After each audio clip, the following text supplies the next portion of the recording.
Welcome to the Pod in Your Basement podcast, featuring Ben DeLessio and Joe Garza. They're alive, they're hungry, and they're opinionated.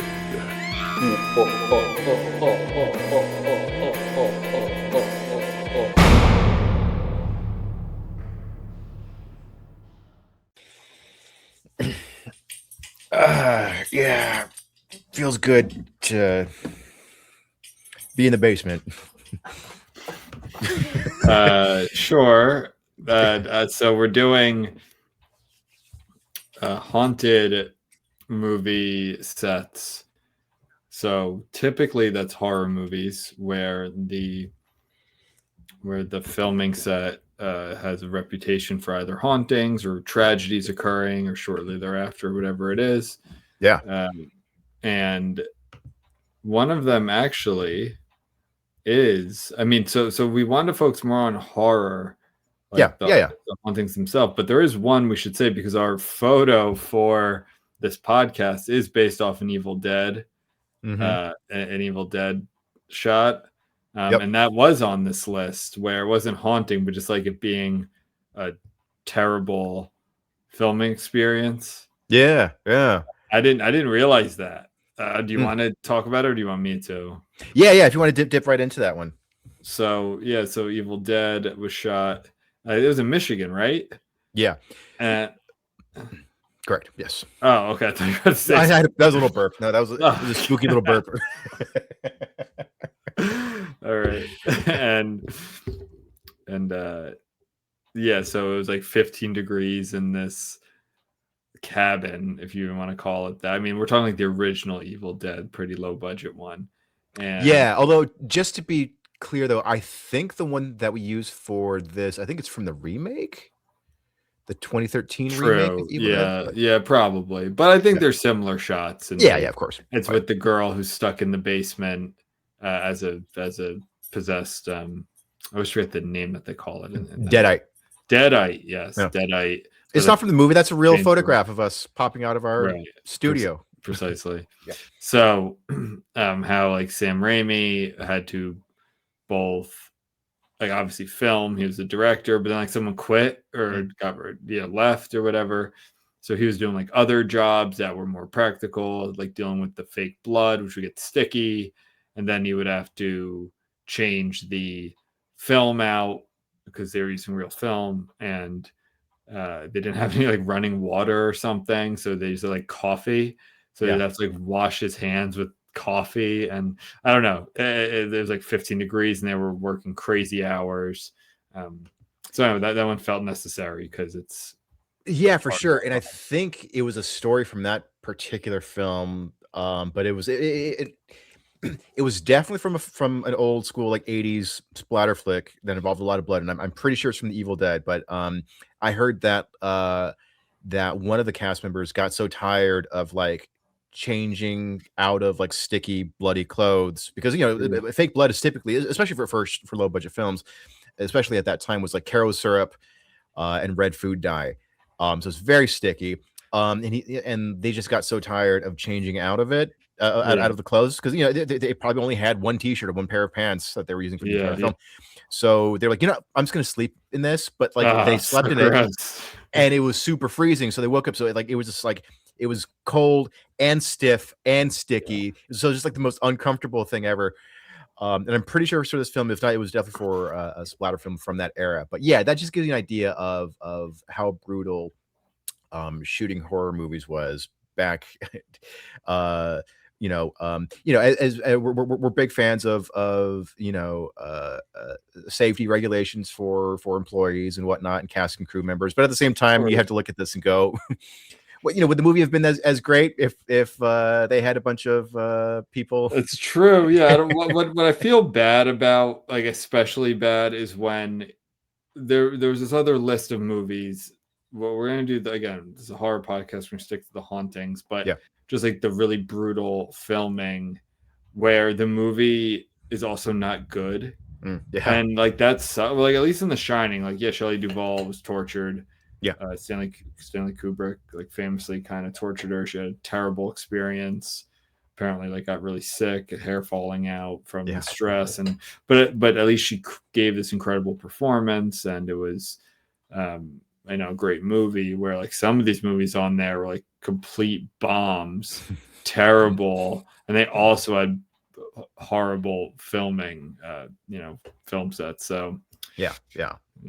So all right, let's go into some of the horror ones.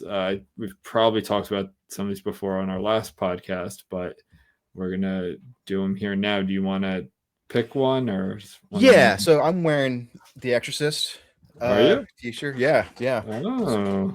It doesn't really matter to people who are. I mean, because it's an audio only podcast. Can verify it is an Exorcist t-shirt. And I think we've talked about this before over at the Reckless Muse, but I'll just kind of summarize some of the craziness on that film.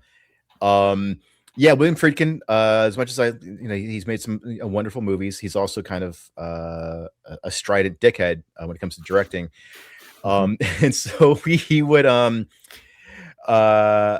in order to get like the genuine fear from his actors, he would often hide guns behind sets, and he would shoot them off just so they had like a genuine look of like terror and intensity for a scene. Crazy. Yeah, it's nuts. And there were the climactic scene where Father Damien throws himself out the window, and then that other priest comes and gives him the last rites. The priest who's given him the last rites, he wasn't sad enough. He wasn't conveying enough grief. So William Friedkin went up to him and said, "Hey, do you trust me?" And he goes, "Yeah, of course I do."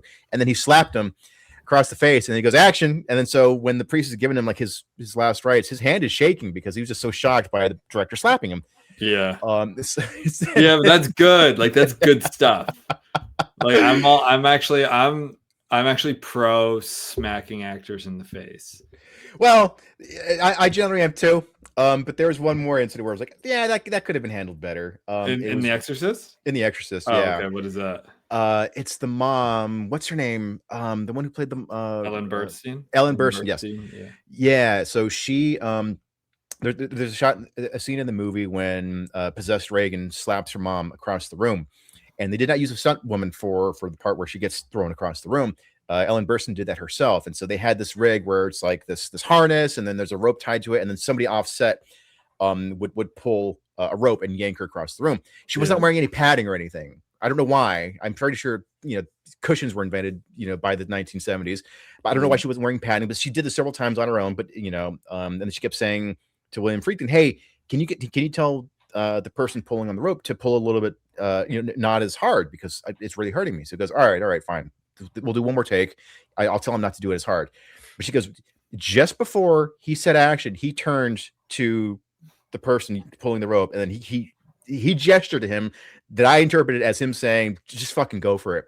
And so he yanked it, and then she ended up breaking her coccyx. And it's fucked up. So, all right, yeah, I don't condone that. Yeah. But this is man to man. When it's man to man, a good smack in the face. Smack in the face can really draw out some emotion. Yeah, and also it's an incredible movie. Oh yeah. Like it wasn't wasted. It wasn't superfluous. Like it made an incredible movie. Why don't I remember that part though? That with Ellen Burstyn going across the room. Oh yeah, it was. I think it was right after the crucifix masturbation scene, but it was. I think it was in. Oh, I remember that scene. I do remember that part. Yeah, and then I just have a little bit more on The Exorcist. The production was inflicted with every incident imaginable. And by the way, this is from Collider. Cast and crew members passed away, though not on set, while others suffered lifelong injuries. Almost the entire set of the McNeil house had to be rebuilt after a fire destroyed it, while viewers to this day still swear there are satanic messages hidden within the film. There were quite a few people associated with that production who died. Eventually everybody who worked on that film is going to die. But it's one of the things where it's like within a few months after making that movie, right? It was like, and so there was some speculation among certain cast and crew members where it's like, is Satan trying to stop this movie from being made? Like, is there some other forces going on here? There are. Yeah. All right. Anything else in The Exorcist? I can't remember anything other than that. No. Okay. So that's it for The Exorcist, I think. All right. I want to talk about one. So this is not, excuse me, this is not a horror movie, but it's like a haunted. I would say haunted. I say cursed. And I actually remember learning about this all the way back in high school, and that's a Rebel Without a Cause. Mm. I remember watching that. I took a film class my freshman year of high school, and we were kind of doing like different movies from different decades, and we did Rebel Without a Cause for the 50s. I know, at least that was one of them. And I remember famously all three leads in Rebel Without a Cause, of course, James Dean, Natalie Wood, and Sal Mineo, who's the kind of like the third wheel in that movie. Yeah. All met untimely deaths. Most famously, actually, I don't know if I say most famously, Natalie Wood and James Dean both had really infamous deaths. James Dean, car accident, but like just driving off the road into a tree. Yeah. Speed. It's in California, right? I think so. Somewhere in California. Kind of crazy. Like, just you would lose. And I think it's like in the desert somewhere, and there's just this tree. Like, you think you just not hit the tree, but Yeah. I don't know. Very sad. I always like James Dean. Yeah. I mean, I say I always liked it. Like I was alive then watching his movies, but Yeah. I had this really cool James Dean T-shirt that I don't have anymore. But Oh. yeah, Maybe it was... so that shows how much I liked him. Natalie Wood, one of the craziest stories of I mean, so Natalie Wood, real quickly, grew up like her last name's not really Wood. She's Russian. Yeah. It's like Natalia something Russian, and she was kind of famously known for being afraid of water, and her mom was like a kind like not only just a stage mom, but like a Russian stage mom, and very superstitious. And Natalie Wood developed a big fear of water, and it was kind of one of those things where like she always knew that water would be part of her death. Now, I don't fill in the details, like research this, but of course she was very suspiciously killed on a boat with Robert Wagner and Christopher Walken, right? Yeah. There were rumors. There were rumors that because she was married to Robert, but there were some twice. rumors. I think. Yeah, I think so. Yeah.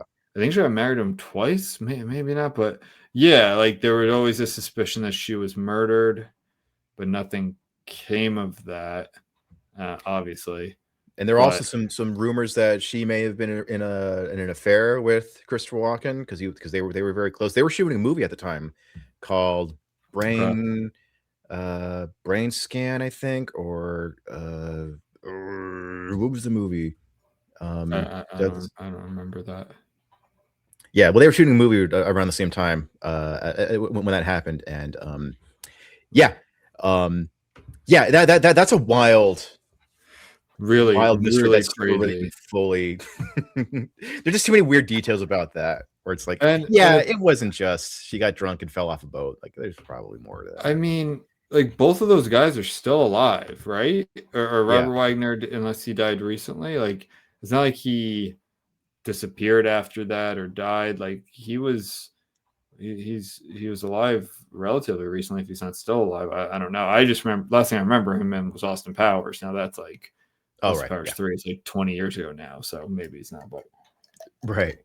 But anyway, the movie's called Brainstorm. It's called Brainstorm. So they actually had to write her out of the movie and have a stand-in and sound-alikes to replace her for the rest of the film. So yeah, interesting. Yeah, I'm a big fan of Natalie Wood. Yeah. And lastly, Sal Mineo. I remember I believe he was gay, and he was stabbed to death. Like, just I don't know if he propositioned someone or that was the pretext for the stabbing. You know, that's kind of been a thing. but I know that he was murdered young. And again, I don't remember the exact details on that, if it was a hate crime or a lover's thing, or sometimes it's one masquerading as the other. I don't really know. But basically, all three of the leads in this famous movie about youth and rebellion and identity and purpose and all that stuff, all died very young, which is really shocking. Yeah. For my next pick, Rosemary's Baby, which Roland Polanski wrote and directed. It's based on a novel. So this is interesting. So I don't know if there was a whole lot of really bad stuff that took place during the production of the film, but there are some really unsettling things that happened after. Polanski, obviously, we raping a minor was a really bad one, but yeah, that's not great. Yeah, but there's some other things that are a little more closely associated with the film. So they shot that movie they shot it in New York City, and the building that they shot it at was the Dakota Building, which would later be the infamous site of John Lennon's murder, because he was living in that building. And to bring it full circle, John Lennon was, of course, a member of the Beatles. The Beatles influenced Charles Manson, who would later go on to whose family would go on to kill Polanski's wife, Sharon Tate, right after Rosemary's It's all Baby. connected. It's almost like it's all connected, Joe. Yeah. I saw this funny meme where it's like, so John Lennon's murder site, it's people visit all the time. It's in New York City there, and so when you type it into Google Maps, like, it'll actually show up and give the exact address and everything. And so somebody posted this meme where it was like a Wikipedia page for John Lennon, and then it said murdered in 1980 or whatever, and then it had the place where he's murdered, and it said John Lennon's murder site as where he was murdered. So then somebody wrote, why would he go there? Yeah, that's pretty foolish of him. It's the last place I'd go. Yeah, exactly. So another thing too, the film's composer, the heralded Christoph Komadam, I think I'm sure I'm mispronouncing that. And by the way, this is from Cinelinx. Attended a party in Los Angeles in December 1969. One of the other guests of the party was writer Merrick Hilasco, who was drunk and pushed Komadam off a cliff. Komadam sustained significant injuries and went into a coma, eventually passing away in April the following year. Jeez. Hilasco died about 2 months later himself, but it is unknown if his death was related to any regret he felt for Komadam's condition. Komadam's death is similar to the death of a character named Hutch in the film, who falls into a coma and then dies. Oh, that's right. Forgot about that. Lead actress Mia Farrow was served divorce papers while on set during filming.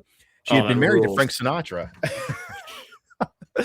And then the two of them were planning to be in a movie together. Sinatra was working in London at the time that Farrow was in New York for filming Rosemary's Baby. What a dick move. Yeah. No wonder why she's so shrill. Yeah, exactly. And one other thing too. So I actually found this. I just found this out when reading this article. William Castle, who we've talked about, he was like he was a prolific, low budget, schlocky horror movie producer in the 1950s. And so this was like his first big Hollywood film, Rosemary's Baby. He tried unsuccessfully for decades to make a prestigious Hollywood film, thought that he finally had his chance when he mortgaged his house in order to buy the rights to the novel Rosemary's Baby. While Rosemary's Baby was a well-received box office hit, Castle wasn't able to build upon his success. Shortly after the film's release, he began receiving a significant amount of hate mail. People began accusing him of bringing Satan into the mainstream, and the repeated attacks took their toll on his physical and mental well-being. He began experiencing painful kidney stones and had to have surgery to get them removed. Soon after, he suffered kidney failure. For much of the next decade, he was hampered by his poor health before he finally died in 1977. So he finally breaks in. He finally gets in. Man, yeah. What a tragic story. And I'm such a, I don't know, I've grown into such a much larger believer in all of this, where like I know that was back in the late 60s and probably all that, pervaded into the 70s. Mhm. But I'm such a believer of like just negative energy and attention, like really getting to people that like it's not, and now I think it's accelerated because of social media. Yeah. I've tried to cut out a lot of just, I know I sound like very woo and hippie when I'm like negative energy, but like getting death threats, it's not like a normal thing. Like it's not something I don't think the human, well, like we're not really built for that. Just to get like random death threats to your house, Yeah. like attacked by complete strangers. Like that is such a in the span of human history and how long we take to evolve in so many ways. Like that is such a tiny, tiny part of like modernity Yeah. that I think is so unhealthy. I'm like, so I get it. I really feel for this guy. Like he made a movie. It was controversial. It was entertaining. It was successful. Again, it's not even like he wrote the book, right? Yeah. Like he was, and it also wasn't like a Trojan horse. Like it wasn't like, oh, this is supposed to be um like a Blair Witch type thing, right? Like tricking people. Like, no, this is Mia Farrow in it, Yeah. right? Like it's clearly fiction, it's clearly a story. And to have that happen, like I get it. I feel bad, like I feel terrible for that Yeah. guy. Yeah. Yeah. Yeah. No, that was shocking me when I read that, and I only found that out today. So that was like, damn, that sucks. Like he Yeah, and he finally made worked it. He so finally, hard. Was he like an Ed Wood type guy? yeah, kind of. Yeah. Yeah, he's the one who did like I think it was like 13 Ghosts, where it's like, oh, if you wear these special 3D glasses, and you'll be able to see the ghost, even though they didn't do anything. Well, he did Um, 13 Ghosts? I think so. Yeah, he did. Um, the Screaming Skull. He did. I didn't know What that. those movies that got remade in the late 90s? I think it was The Haunting or The Haunting on Hill House or something like that, or the House on Haunted Hill. He did one of That's those. Haunted Hill. Yeah. And then yeah, and he's the one who did like oh, you have to take out a life insurance policy, or this movie's so scary you might die. Yeah, So yeah. um so yeah, he did his first stab at like a mainstream Hollywood movie, and then yeah. Right. Also, what the like I don't know. Like Satan mainstream. Like look, I'm anti-Satan. Like Mhm, I'm not a Satan guy. But mhm. like I'm sorry, Satan was in the mainstream way before Yeah, Rosemary's Baby. yeah, Like Satan has been at the beginning of our founding as a country, before yeah, we were a country, when we were provinces, when we were colonies or right. whatever. Like Satan was actually way more mainstream back then. Um, so anyway, I know I'm going kind of a tangent here. All right. Anything else for that? Nah. All right. I guess I'll discuss one. Yeah. So I don't, to be honest, I don't know. I'll just be quick with this. I don't know. I tried to read um, because this is just giving snippets and it's like read more, and then you click read more, and it's 404 can't be found. So I don't know for the possession Mm, what happened on set, but this is the movie that I've brought up multiple times when, unlike a lot of possession movies, instead of like the Catholic Church, this is Jewish, mm. and they need to go find a Jew to help with this, and they're like North Carolina. It's like, and then like cuts to Brooklyn, and I always thought that was so funny, where like they couldn't find a Jew between like North Carolina and Brooklyn. So I just thought that, like, because I know I brought that up multiple times, and maybe it wasn't that kind of blunt. Maybe they need like a certain type of exorcist Jew type guy, I guess. But Yeah. it really felt like the way it was pieced together. That's how it made it feel. It was like, oh well, we need a Jew, and then it's like Brooklyn, New York. So, yeah, I don't think, and it's not a very good movie. Oh, really? No, it's not very good. Yeah, I can't remember what I gave it. I think something in like the 50s, but it's not great. Maybe 40s. Mm, I'll discuss. So Amityville Horror mm. was famous because it was. I think this is one of the most interesting, just like stories, and I'll go off memory right now from what I remember, because Amityville Horror it's a true crime plus a hoax plus a book plus a movie series, yeah. a movie series. Yeah. And the whole thing is made up. Yeah. The whole haunting part of it is made up. It was apparently the guy who bought the house and his lawyer. So that's another nice point for us lawyers. Yeah. Who just like concocted this. I believe there was a real brutal murder in the house, where one of the sons just shoots his whole family at night. That did happen. Yes. Murder, and I believe it was murder-suicide. Yes. But no, it wasn't. Because they ended making him. He didn't kill himself, because that was one of the first times where the devil made me do it. Like that was used as. Is that? Oh, is it really? Yeah. Okay. That's also not a good movie. That was a garbage one. That was part of the Conjuring. Yeah, universe. That sucked, because that was a bait and switch. I thought it was going to be a legit like courtroom drama with the devil, and it was not. The legal stuff sounds more interesting than the actual. Super interesting. Yeah. So he didn't kill himself, right? Okay, but he did murder his family, and then the people who bought the house, and it's just like really kind of. It's like I don't know if it's a Dutch colonial exactly, but it has like these windows that kind of look like eyes. Yeah. And it's in, of course, Amityville, Long Island. It's like a nice neighborhood. It's like, I think, like a upper middle class neighborhood. And, the whole everything, from the priest to I remember like there's figurine lions that apparently like bite the father. To, of course, I don't know in the original or in the 1970s one, but in the 2000s one, it's like, spoiler alert, but it's, see this movie.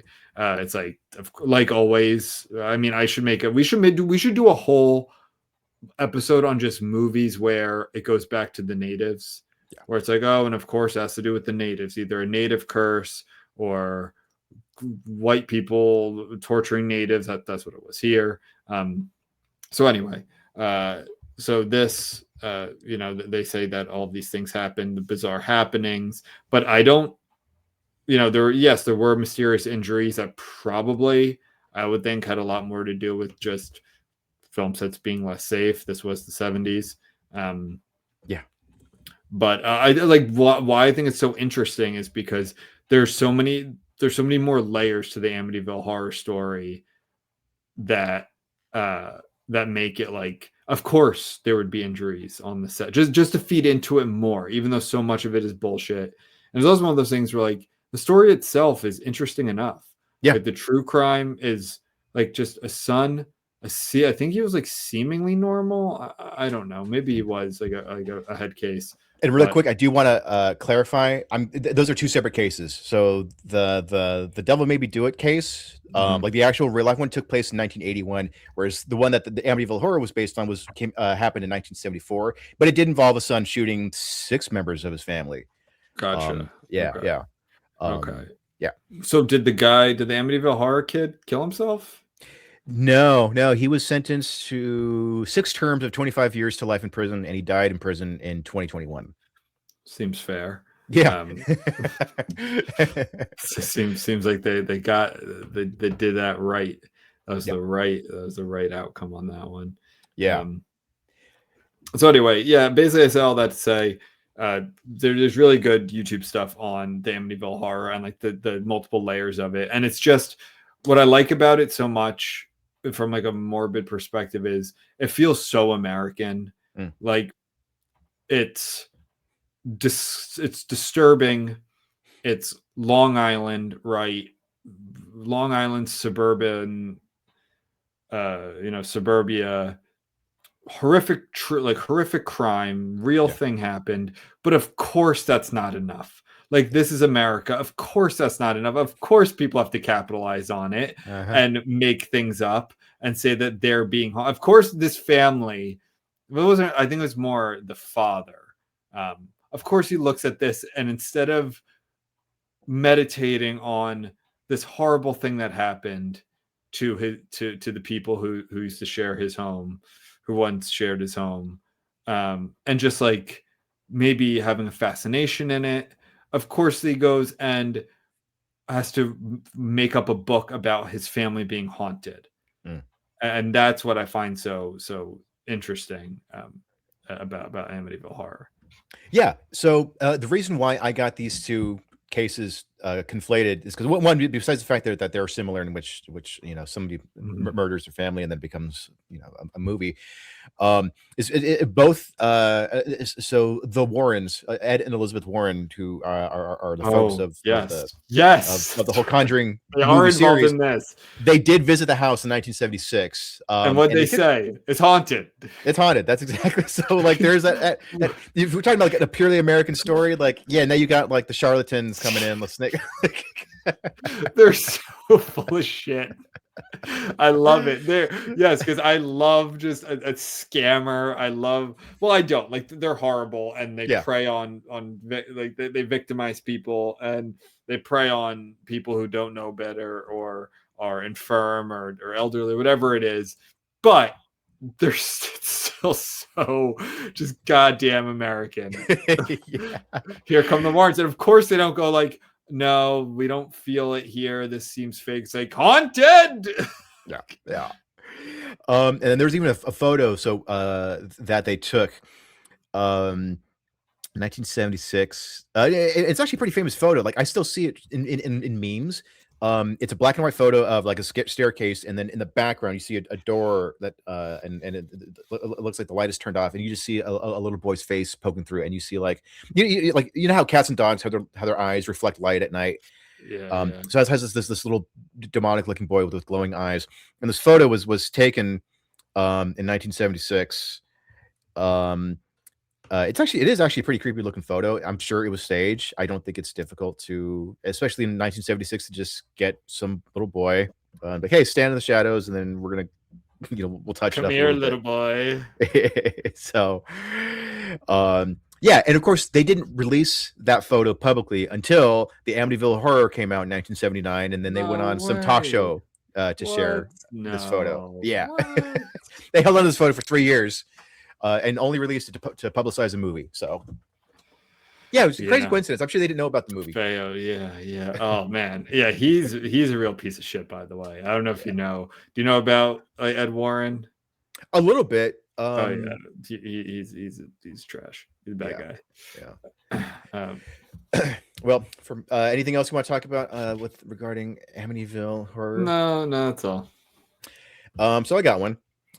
This is The Omen from 1976. So speaking of bringing Satan into the mainstream, this was part of that trend from the late 60s and into the 70s of the demonic child. So Gregory Peck was the main actor in that film. So again, this is from Cinelinx. The suicide of actor Gregory Peck's son 2 months before production began was unfortunately an omen of things to come. So one more thing about that. So Gregory Peck's son tragically committed suicide, and just before the film was made. But here's the thing: on a behind-the-scenes documentary on the DVD that I have, one of the producers on the film was talking about how they wanted to get Gregory Peck, because it wasn't a huge budget movie. It was kind of lower mid-budget, and it was being released by Fox, but they didn't have a huge budget. But like, let's get one big actor just so people know this is not just a trash little horror movie. This is a prestigious, a classic horror film. So let's get one really good actor. Let's get Gregory Peck. And so in the film, Gregory Peck's son it's implied that he's the Antichrist. And he tries to kill his son at the end of the movie before he gets shot by the police. And so the producer even said, we thought that it was in poor taste to ask a man whose son committed suicide just to appear in a film in which he tries to kill his own son. But we asked him anyway. And it's like, it's such a Hollywood producer thing. I know it's tragic, but let's reach out to him anyway. Let's just test the waters and just see what he says. Okay. So that was one tragedy. Gregory Peck's plane was struck by lightning during his journey from New York to London to begin filming. One of the film's producers also had his flight struck by lightning while crossing the Atlantic a few weeks later. And months before, writer David Seltzer happened to be riding in an airplane that, you guessed it, was struck by lightning. If this wasn't ominous enough, the film had even more plane-related issues. Later during production, the small plane was hired for aerial photography. The producers had to reschedule at the last minute, and so the appointment was canceled. The plane was hired to another client for the same time at which it had been originally been scheduled for use by the crew. During that flight, the plane crashed, killing everyone on board. Even more concerning, it has been said that the plane crashed into a car which contained family members of the pilot. So, What? shit. Yeah, that's crazy. How is that even possible? I don't know. Jesus. Yeah. Sadly, Dude, this was no, go ahead. Go ahead. This was not the only brush with death the crew had experienced during filming.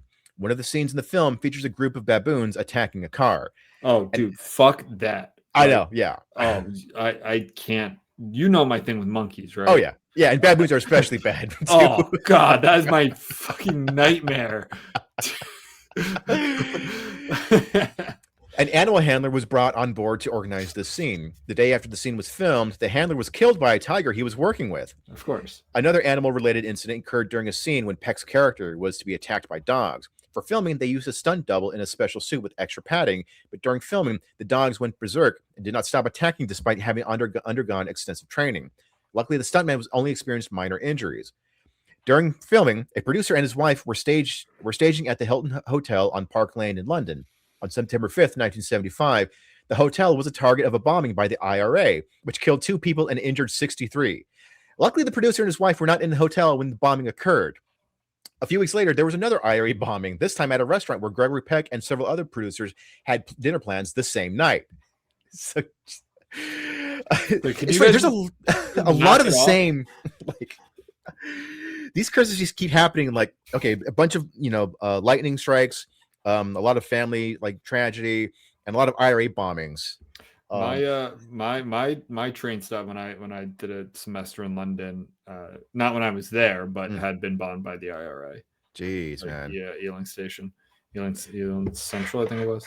Yeah. Those pesky Irish. Can you just knock it off? Yeah, exactly. Not stop that. Cut it out. No need for that. Yeah. Producer Harvey Bernard was among the first people to believe the film was cursed. Regarding the production, he famously warned that if the devil's greatest single weapon is to be invisible and you're going to do something which is going to take away his invisibility to millions of people, he's not going to want that to happen. Whenever he did venture on the set, he always made sure to wear a cross. Playing off the idea that the film was cursed, the studio decided on June 6, 1976 release date. The remake was released on June 6, 2006. Unfortunately, the hazardous occurrences at least that actually works. The 1976 date. Okay. Unfortunately, yeah, exactly. Unfortunately, the hazardous occurrences associated with The Omen did not stop once production had wrapped. One of the stuntmen who had worked on the film was involved in an accident on the set of another movie where he missed a padded landing and caused significant injuries to himself. It was a jump that he had completed many times before, and afterward claimed that he felt that he had been pushed by an unknown entity. Special effects artist John Richardson was working in Holland years later when he got in a car accident at night. His wife was in the passenger seat, and he became decapitated when a tire iron from the crash flew through the windshield and hit her. Richardson had been involved in the decapitation scene in The Omen. He later claimed that there was a sign on the side of the road that said the town of Omen was 66.6 kilometers away. Omen is spelled O-M-M-E-N. Yeah, that's crazy. 666.6 kilometers away. All right, I'm kidding. This shit was haunted. Like, yeah, exactly. That's all real. The devil's a dick, and that's all real. Yeah, man. That actually feels like that's too many coincidences. Yeah, and that's insane. That's insane. Yeah. I think there were some others that were, and I think the other Omen movies were cursed as well. Like there are a lot of crazy incidents like because that. That's like, I don't know. It's not the only Satan movie. Like there's lots of Exorcist movies. Yeah, and another sort of where Satan's the big bad, is the baddie. But I don't know, something about that series. Yeah, well, it's just weird that Rosemary's Baby, The Exorcist, The Omen. It is interesting that like maybe Satan really was like, Hollywood, stop this. Yeah, I got a good thing going here. What do you think Satan thinks of Satanists? Do you think he's embarrassed? I would be if I was Satan. I'd be embarrassed. How How especially like the one I've hung out with.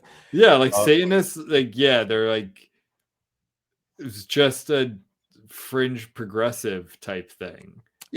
Yeah. Satan is probably like, oh, dude, like these guys, these are my followers.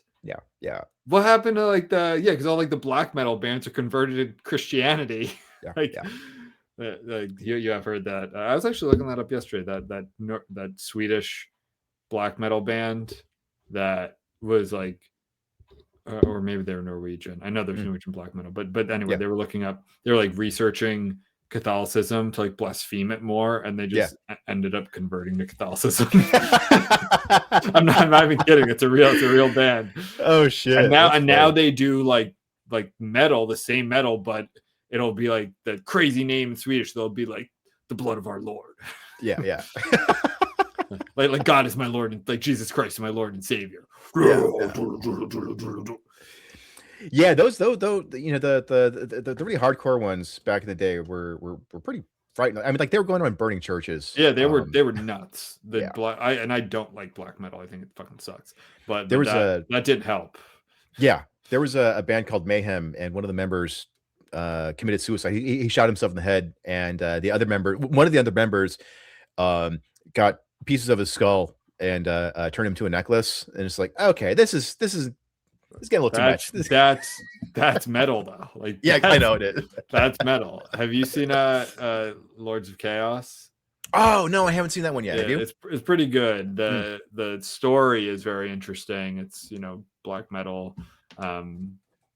There's one of the guys' name is Dead. That's like his nickname, his stage name. And I think the story is good. I know last podcast on the left did a good series about it, but it was like Verge Vickers or whatever, something like that. He killed a guy. And, so this is based. I'm looking it up right now. Yeah, it's based on that same band, Mayhem. Oh, is it? Yeah. But they're called Mayhem. I thought they were called like Bertsum or something. The movie's about several bands. It looks like. Okay. Yeah. Yeah. But anyway, I'll have to check that one out though. It's pretty good. And I mean, like, even if you like, damn, even if you don't like Christianity, and you're in these like these churches were from like the 9th century or something, like just from it's like ISIS shit. Yeah. Like, can you guys at least just respect antiquity, like respect posterity, like that kind of thing? Like you have to go blow shit, you fucking losers. Build your own church and then burn that one. Yeah, don't like, burn other churches. Like blowing up stuff that's created during like the Roman Empire. It's like, what the fuck is wrong? Smack them. We have Friedkin over there smacking people. Yeah, exactly. I love William Friedkin. I think he's so great. He's so funny. His voice is so funny. Yeah. What's his famous line? I don't give a flying fuck on a rolling donut or something. Talking about like Al Pacino's section. I don't give a flying fuck on a rolling donut. I know that kind of sounds like a David Lynch impression, but it's otherwise. All right. I'll just do one more and it'll be quick. Because this is also like Rebel Without a Cause. So The Crow. By the way, a bunch of these movie posters on the article you sent me, for some reason they're in Spanish. I don't really. Yeah, I don't think the person realized like it's like El Cuervo cree en el más allá. Like, I guess that means like believe in the evermore or something like that. I guess so. So yeah, and like a handful. It's not all of them, but like a handful of them are just like in Spanish. So yeah, not my doing. Yeah. So the Crow famously is Brandon Lee. And he is Bruce Lee's son, who was kind of like I think he was going to be a star. Like I feel like he had that. I don't know if he would have been Tom Cruise level star, but I think he would have been really popular. And he was just sort of breaking out. Yeah, he would have been perfect for the 90s. Like he was handsome, but also kind of brooding, kind of angsty. It's like he would have done. Some like racially ambiguous, like I understand like Asians have had a really hard time in Hollywood getting lead roles, but he's half white, so he's kind of like he's definitely Asian, but he could also pass for tons of other stuff. Which again, I'm not saying that's right, but that is how it's worked, and I do think Asians have a gripe there, where they're not usually fetishized and not given like just the kind of regular lead that is not connected to their Asianness, I suppose you would say. But anyway, so he is the lead in The Crow, which is this. Have you read or do you know about the source material, like the graphic comic book that it's novel? based on? Yeah. No, I haven't checked it out yet. It's really cool. It's super violent and dark. It's not like Superman or anything like that. It's very I like it. I like how it's set in Detroit. I think that's cool. Yeah. It's like, shit, man, we thought Detroit was bad. The Crow makes real Detroit seem like, Orlando or something. It is a brutal place. Yeah. Just like kind of run by gangs and violent cops and dilapidated buildings. And I mean, this did come out. I don't know when that was written. I think it's in 80s. Yeah, I think it's in 80s. Late 80s. Yeah. Okay, so it's Detroit's. I mean, Detroit hadn't been doing well for a while, but at this point, I think it's pretty bad. We're far from the rebound it somewhat had in the past 5 to 10 years. But so Brandon Lee is this. He's a superhero-ish. And I like kind of superheroes like this. He's not.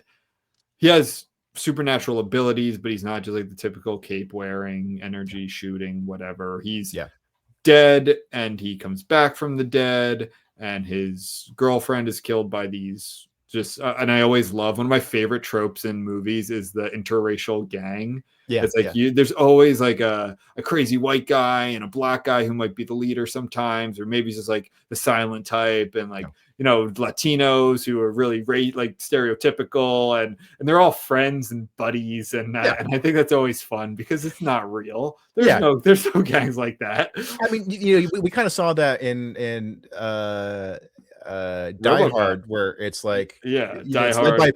It's like you got German guys, but then like there's the quiet, like like the stoic Asian guy. Sure. It was and then you got like the jive talking black guy, and it's like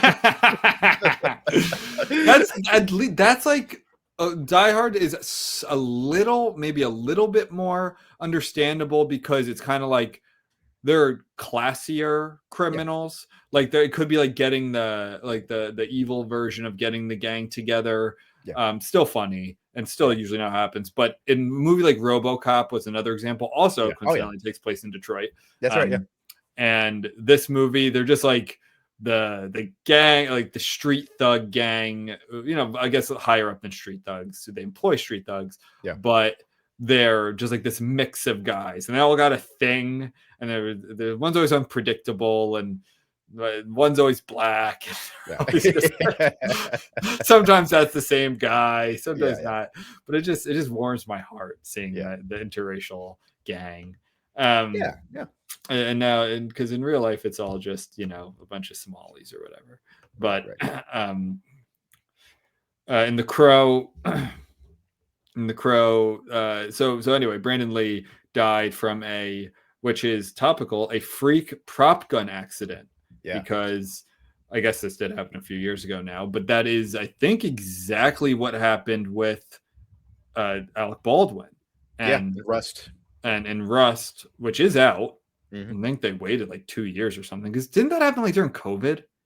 I think so. Like deep COVID, like 2020, 2021, and Rust came out like last year, maybe. But I believe that's what happened. Where Alec, if I remember correctly, I don't think Alec Baldwin's rifle was loaded with why would it have real ammo in it? I don't know. Right? I don't think it did. That wouldn't make any sense. I think it had like a cap, like something happened, something went wrong where he also shouldn't have been aiming it at someone. But Brandon Lee, that it wasn't offset. That was just like Alec Baldwin fucking around, if I remember. And this, it was a scene where he gets shot, and this he like actually does get shot. Well, even blanks are really dangerous. There was an actor, I forgot his name, but there was an actor, I think he was like, he'd done mostly TV and maybe some soap operas, but he was kind of seen as like a rising star. And it was in the early 80s. And I think he was like at a party or hanging out with friends or something, and he had a prop gun. It only shot blanks, but he was joking around, and then he shot himself in the head with it. Because because he thought, well, a blank is just, it's just a minor, it's just, sparks and smoke. But no, it was like there's still projectile stuff coming out. So he shot himself in the head, and he died not long after because of that. That's awful. So even prop guns can still be really dangerous. Yeah, super dangerous. But this was like a freak thing where, I mean, this was not like that. Like I was fucking around, Knockball was fucking around. Like this was not supposed to have. This was a scene, and I guess I don't know if there was too much powder in it or whatever it was, but it was this freak accident. And of course, it's like you would think that, first of all, to shoot a gun at someone, like a lot of people miss, you get shot, so to get shot somewhere with a projectile that's part of a blank that then hits you somewhere that can still kill you is all pretty crazy. Yeah. Didn't shoot him in the arm and he suffers some, like a gunshot or the leg, or miss his head, or like it shot him somewhere where it could kill him. That's pretty nuts. Yeah. And given the like, again, this wasn't a Western, this wasn't just some action movie, some shoot 'em up movie. Like this was this brooding, dark. I mean, The Crow is super 90s. Like it came out in 94.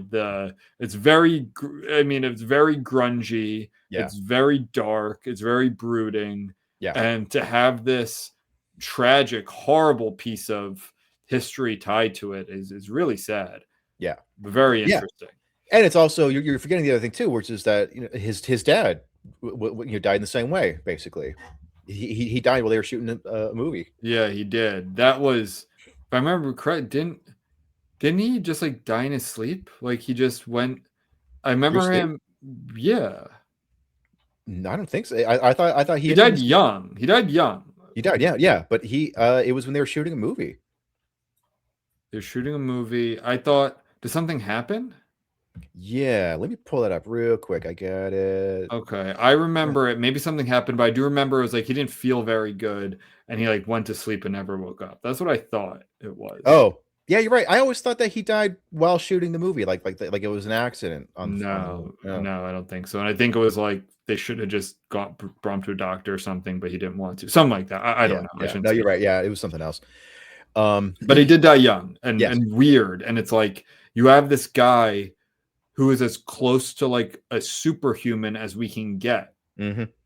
I mean, Bruce Lee was incredible. Yeah. Like that documentary about him, he is a freak of nature. And yeah, he dies young. Like it makes me feel very strange. The conditions that were similar, though, was that he did die, like the movie that he was shooting at the time went unfinished, infamously. Mm-hmm. So it was kind of a similar thing. So Brandon Lee, when he was killed, they shot most of the movie.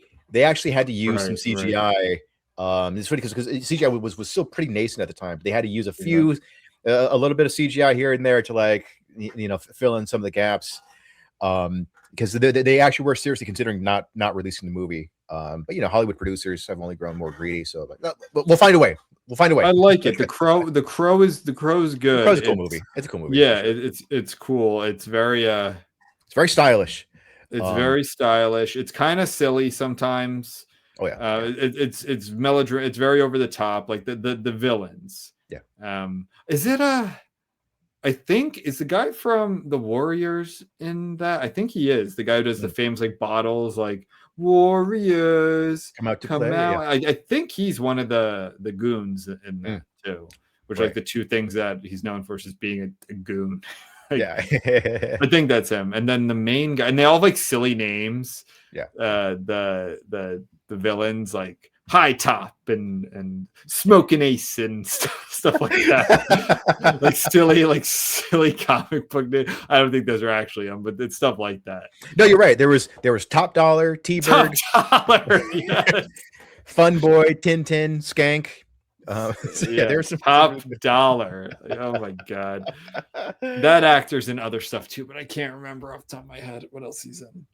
Michael Wincott. He was in Alien Resurrection. That's the only one that I can think of. Strange Days. Definitely not what I was thinking. Alien Resurrection. But so I have one more movie. Oh yeah, this is it. Twilight Zone, the movie. This is one that would Speaking of terrible tragedies on movies, do Yeah. you know this one, Twilight Zone, the movie? Just from reading it here. Yeah, so this one came out in 1983. Steven Spielberg produced it and co-direct, and he directed one of the segments. He also got several other big directors at the time: John Landis, Joe Dante, and George Miller. Okay. So for the segment, and this is a segment that was directed by John Landis. For production for this segment, Vic Morrow, featuring Vic Morrow as a man transported to the Vietnam War, the studio violated numerous child. Oh, let me give a little bit of context about this particular segment. It's about this guy from the present who's very racist, and like in true Twilight Zone fashion, he leaves the bar after a bunch of racist rants. He leaves the bar and he goes through all these periods in American history. We're Right. like going back in time and sort of like he gets mistaken for being black or whatever, and he gets shot at or he gets chased and this and that. So like a lot of Twilight Zones were sort of like comeuppance or like be careful what you wish for type of things. A lot of sort of like morality play type of things, right?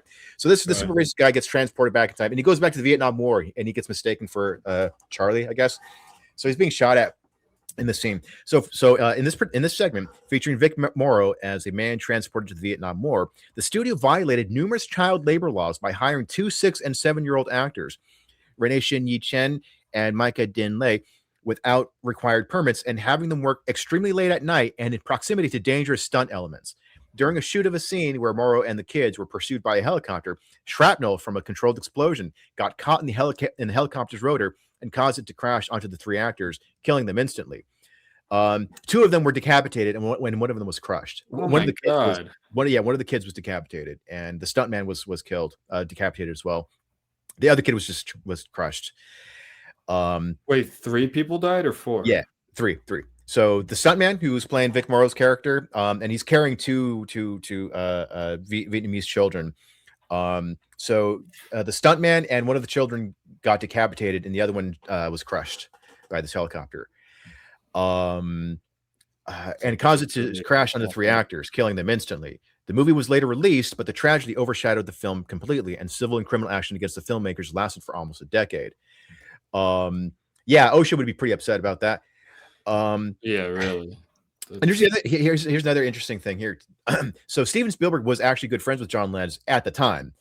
Landis spoke about the incident in a 1996 interview while discussing this career. There was absolutely no good aspect about this whole story. The tragedy, which I think about every day, had an enormous impact on my career from which I may possibly never recover. Steven Spielberg co-produced Twilight Zone with Landis, but he broke off their friendship following the accident.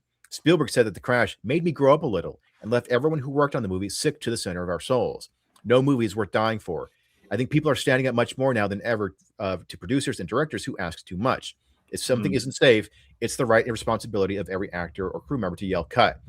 Another thing too, John Landis is kind of a dick. So after he was, he was basically let off with a slap on the wrist. He held some big party to celebrate, this win. But I was like, that Oh my God. poor taste. That's not. Hey, everybody, I'm not being charged with murder. Isn't that great? You should just repent for the rest of your life. Well, so hold on. So what did that's as the Brits would say, that's poor form. But what did he do? Like, was he doing what was acceptable at the time and this made changes, or was he breaking protocols and rules to get this shot that killed 3 people? Apparently, he was breaking some protocols. Yeah, well then fuck that guy. And there was some like lack of communication, again, mostly on his part. I think there were some warnings that the explosives were slightly more unpredictable, but he decided to go on to press on anyway. I think the fact that he was such a big director probably was what allowed him to get off mostly scot-free from that. He I mean, I hope he's haunted by this then. I mean, is he still alive? Yeah, he's still alive. So those well, we're anti John Landis then. Is it anti? I mean, well, actually, hold on. What has he made? He's done some really good movies. Yeah, because I do Look, I want to do this. Shit, he did Animal House. Yeah, I did Animal House. Okay, well, we can separate the art from the artist. We've talked about that. Yeah, we can do that. I guess he hasn't done that many good movies. Well, he also directed Michael Jackson's Thriller. He directed Thriller. Yeah. Oh, fuck. Blues Brothers. All right. He looked like he had a lot of good movies like early, but then Yeah, I think he fell off for sure. I mean, really, I mean, after Twilight Zone, you can see it kind of. Oh wait, he did Three Amigos. Oh yeah, I like that one. That's a good one. I just watched that one. It's all right. He did Coming to America. Yeah. Oh did a bunch of them. shit. Okay. All right. Well, we can be anti John Landis, but like some of his movies. Yeah. But yeah, so that's it for me, homeboy. What about you? Any last minute No, that's it for me. For Haunted Productions, Cursed Productions? Maybe this podcast will get haunted at some point. We could only hope. Yeah. All right, everybody. I'll see you in the basement. See you in the basement. I'll see you in the basement. I'll be there. See you in the basement.